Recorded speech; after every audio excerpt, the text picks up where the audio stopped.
बड़ी स्टोरी कल आपने देखा, हमारा जो प्रोग्राम हो गया था, प्रोग्राम के बाद एक बड़ी प्रेस कॉन्फ्रेंस हुई। एक्सपेक्टर तो उससे पहले था ही कि कुछ ना कुछ होने वाला है, क्योंकि दिन को ये कहा गया था, एक नोटिफिकेशन इस्लामाबाद प्रेस क्लब की तरफ से कि एक सीनियर पाकिस्तान तहरीक इंसाफ के रहनुमा प्रेस कॉन्फ्रेंस करने जा रहे हैं। दिन को एक आध प्रेस कॉन्फ्रेंसेस हुई जो केपी से कोई अननोन एमपीएज आए, लेकिन हमें यही बताया जा रहा था कि इंतज़ार करें, एक जो है बड़ी खबर आने वाली है। रात को फिर हमने देखा कि जनरल सेक्रेटरी पाकिस्तान तहरीक इंसाफ, पाकिस्तान के सीनियर लीडर और राइट हैंड जिसे मैन कहा जाए, इमरान खान का ओपनिंग बैट्समैन भी उनको कहा जाता था, आपको पता है कि एक की member of the Pakistan Tehreek Insaf वो रहे हैं। उन्होंने एक प्रेस कॉन्फ्रेंस की और बड़े अच्छे अंदाज से, बड़ा उनका कंपोजर बड़ा ठीक ठाक था, बॉडी लैंग्वेज से बिल्कुल ऐसा नहीं लग रहा था कि वो किसी प्रेशर के अंदर हैं। ना सिर्फ उन्होंने प्रेस कॉन्फ्रेंस की, प्रेस के बाद उन्होंने चौधरी साहब तमाम जो है नुकीले सवालात उनके ऊपर किए गए और हर सवाल का उन्होंने जवाब दिया। तो मेरे ख्याल में आज मैं जब आपने प्रोड्यूसर साहब से बात कर रहा था, दिन को मीटिंग हमने किया, हमने सोचा इसके ऊपर बात करनी चाहिए कि वो क्या बात की, वो मुल्क को जो इस वक्त दरपेश मसाइल है उसके ऊपर काफ़ी कम्प्रिहेंसिव बात की। नाज़रीन, हम आपको पीसेस एंड बिट्स के अंदर जो कुछ असद उमर साहब ने बात की वो भी सुनवाएंगे, उसके ऊपर चौधरी साहब का तबसरा कमेंट्री कि वो क्या होने जा रहा है, असद उमर साहब ने ये क्यों बात की, इसके ऊपर तफसील से बात करेंगे। आइए सुनते हैं। 13 महीने के अंदर पाकिस्तान की तारीख की बदतरीन महंगाई का उसको सामना करना पड़ा है। खौफनाक हद तक बढ़ती हुई बेरोजगारी देखने को मिल रही है।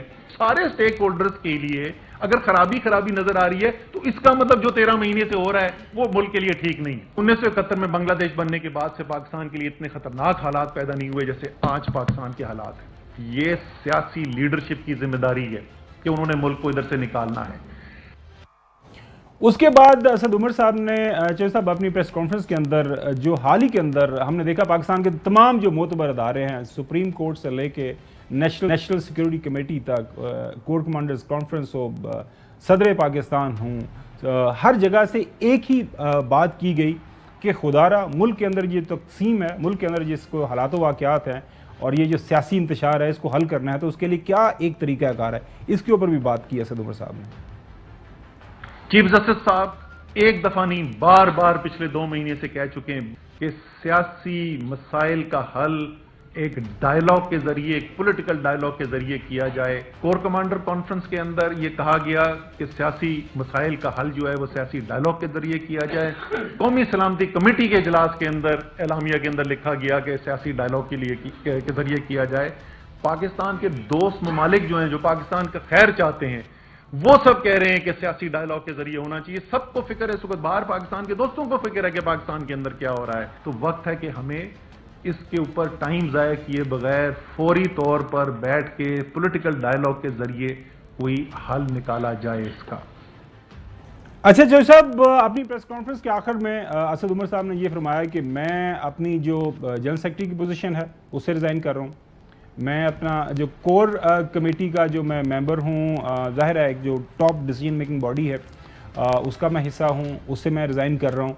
उसकी वजह उन्होंने जो एक्सप्लेन की, उन्होंने ये कहा, मैं समझता हूँ कि मैं जब ये पोजीशंस अपने पास अगर मैं रखता हूँ जब तक, तो मैं अपना जो किरदार है मुल्क के अंदर, ये जो डी एस्केलेशन है जो होने की ज़रूरत है, जिसके ऊपर मैं खुल के बात करना चाह रहा हूँ और मैं चाह रहा हूँ कि मैं अपना किरदार इस हवाले से अदा करूँ, लिहाजा मैंने ये इन पोजीशन से रिज़ाइन कर दिया है। लेकिन मैं पाकिस्तान तहरीक इंसाफ का हिस्सा रहूँगा, मैं पाकिस्तान तहरीक इंसाफ का बुनियादी जो रुकनीत है मेरे पास, जो मेंबर है, वो मैं रहूँगा। जी चौधरी साहब, ओवर टू यू। तो क्या उनके मकसद क्या था प्रेस कॉन्फ्रेंस का? सर आपसे यही सवाल किया, कमाल करते हैं, मैंने इतनी जो तमहीद बांध दिया, यही तो मैं पूछना चाह रहा हूँ आपसे, आपको क्या समझ आई? जी मुझे तो नहीं समझ लगी कि वो क्या कह रहे हैं। फाद हुसैन चौधरी साहब की तो पता लग गया ना कि उन्होंने कहा मैं इमरान खान को भी छोड़ रहा हूँ, पीटीआई को भी छोड़ रहा हूँ, सियासत को भी छोड़ रहा हूँ, फवाद चौधरी को भी छोड़ रहा हूँ, मैं गटर में छलांग लगा रहा हूँ, मैं वहाँ से निकल के फिर देखूंगा कि मैंने क्या करना है। तो वो तो समझ आ गई थी। असद उमर साहब क्या कह रहे थे? मैं आपको इसके ऊपर चौधरी साहब ज़रूर बताता हूँ आपको। मेरी जो बात हुई है मुख्तलिफ ज़राए से, आप इंतहाई मोतबर ज़राए से मैं आपको बता रहा हूँ, उसमें जो चीज़ें मुझे ज़राए से पता चल रही हैं कि देखें आपने देखा होगा कि शुरू से एक मॉडरेट पर्सनालिटी के तौर पर असद उमर को जो है लिया जाता है। ज़ाहिर है उनका एक जो है उनके वालिद साहब जो है जनरल के तक पहुँचे, रिटायर हुए, मिलिट्री का बैकग्राउंड है। जिस तरह कल उन्होंने अपनी स्पीच के ओपनिंग रिमार्क्स के अंदर 9 मई के वाक़यात को कंडेम करते हुए उन्हें एक्सप्लेन किया कि जी हमारे ख़ानदान की जो थर्ड जनरेशन है वो इस वक्त जो आर्म फोर्सेस के अंदर है, और मैं सोच भी नहीं सकता कि जो पार्टी की सतह के ऊपर या कोई ऐसी हरकत करे, और ना ही हम इस चीज़ की इजाज़त दे सकते हैं। लिहाजा वो उनका एक तलक वास्ता, इमरान खान साहब भी उनके ऊपर एतबार करते हैं। जो मुझे मेरी ज़राए बात कर रहे हैं, बता रहे हैं, वो चीज़ सब ये है कि वो को डी एस्केलेशन का किरदार अदा करना चाह रहे हैं मुल्क के अंदर। उन्होंने कल अपनी प्रेस कॉन्फ्रेंस के अंदर ये बात कही कि मुल्क के अंदर एक इस वक्त बड़ी पॉलिटिकल पार्टी के तौर पर पाकिस्तान तहरीक इंसाफ मौजूद है, लिहाजा तहरीक इंसाफ का जो वर्कर है उनके हवाले से भी उन्होंने बात की।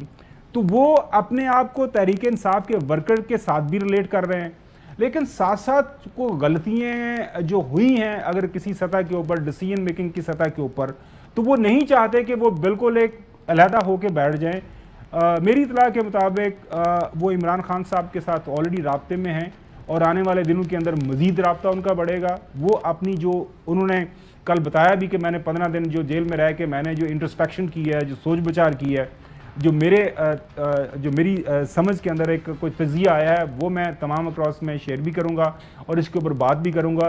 और मैं ऑल अक्रॉस जो है तमाम जो स्टेक होल्डर्स हैं उनको रीच आउट करूँगा। अगर मेरे हाल में शॉर्ट्स अगर हो जाते तो बहुत अच्छा होता। उन्होंने कहा कि इस वक्त जो मौजूदा इस सिस्टम है उसके 5 बड़े स्टेक होल्डर्स हैं। उन्होंने कहा जी इसमें PDM की हुकूमत और स्टेक होल्डर है और तमाम सियासी जमातें जो PDM का हिस्सा है।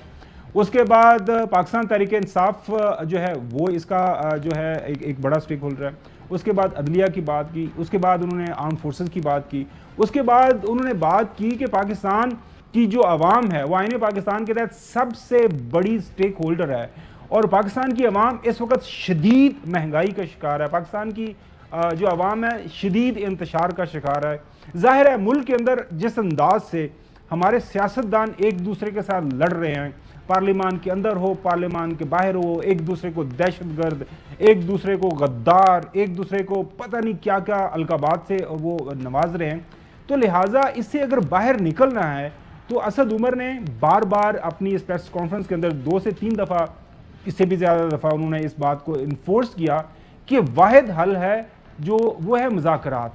लिहाजा जो मुझे बात का पता चला है कि अगर वो उन्होंने बताया कि उन्होंने कुछ लोगों से जो बात हुई है कि मैं सेक्रेटरी जनरल की पोजीशन रखता हूँ, जनरल सेक्रेटरी की PTI की, मैं कोर कमेटी का हिस्सा रहता हूँ, तो मेरे पास वो आज़ादी नहीं होगी कि मैं जो है इसके ऊपर खुल के ऑल अक्रॉस जो तमाम स्टेक होल्डर्स हैं उनको रीच आउट ना कर सकूँ, उनसे बात ना कर सकूँ। लिहाजा ये उन्होंने फैसला किया है। इसके ऊपर जो नताइज हैं, असरात है, मुझे तो बहुत कभी उम्मीद है आने वाले दिनों के अंदर इसके नताइज हमें मिलेंगे और ये बड़ा ज़रूरी था, क्योंकि जिस तरह आपने साइलोज़ के अंदर, वो बंद गली के अंदर जो अंग्रेज़ी का वर्ड है, साइलोज़ के अंदर ये जो है इमरान खान साहब एक साइड पे चले गए हैं, PDM वाले दूसरी साइड पे चले गए हैं, कहीं पे कोई बातचीत नहीं हो रही, हर जगह से बात हो रही है। अब